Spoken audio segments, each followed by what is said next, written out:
అని కొన్ని అవుట్లైన్స్ మనం చూసినప్పుడు పరిచర్య కడుపు కోసం కాదు గాని పిలుపు కోసం చేయువాడే నిజమైన సేవకుడు. పరిచర్య కడుపు కోసం కాదు కానీ పిలుపు కోసం చేయువాడే నిజమైన సేవకుడు. ఎవరిని దేవుడు పిలిచాడని చూసినప్పుడు షమూయేలు ప్రవక్తను పిలుపు కోసము దేవుడు పిలిచాడు. చక్కటి పరిచర్య చేయడం వలన సమూయేలు ఆశీర్వదించబడ్డాడు.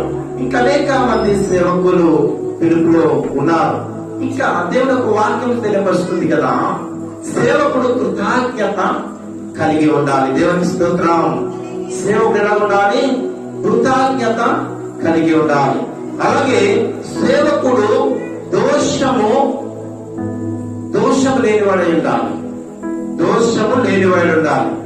సేవకుడికి తగ్గింపు లక్షణాలు ఉండాలని దేవుని వాక్యము తెలియపరుస్తుంది. ప్రతి దానికి దేవుని వాక్యం ఉంది కానీ సమయం లేదు.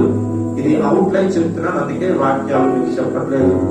దేవునికి స్తోత్రం చేద్దాం. హల్లెలూయా. సేవకుడు ఎలా ఉండాలట?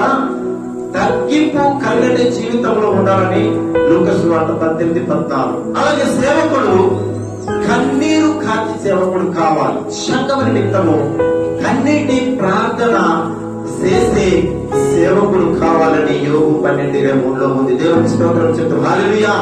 సేవకుడు కపటము లేనివాడిగా ఉండాలని మత్తయి 10:16 అంటుంది. సేవకుడు ఎలా ఉండాలట?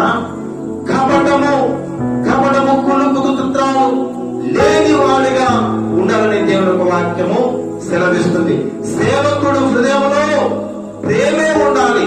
దేశము ఉండదని యోహాను 10:9 చెప్తుంది. దేవుని స్తోత్రం చెప్తాం. హల్లెలూయా. అలాగే సేవకుడు సంఘము మీద ఆధారపడకూడదట. సేవకుడు దేవుని మీద ఆధారపడాలని కీర్తన గ్రంథం 118:8 దేవుడు మాట్లాడుతున్నాడు. దేవుని స్తోత్రం చెప్తాం. హల్లెలూయా.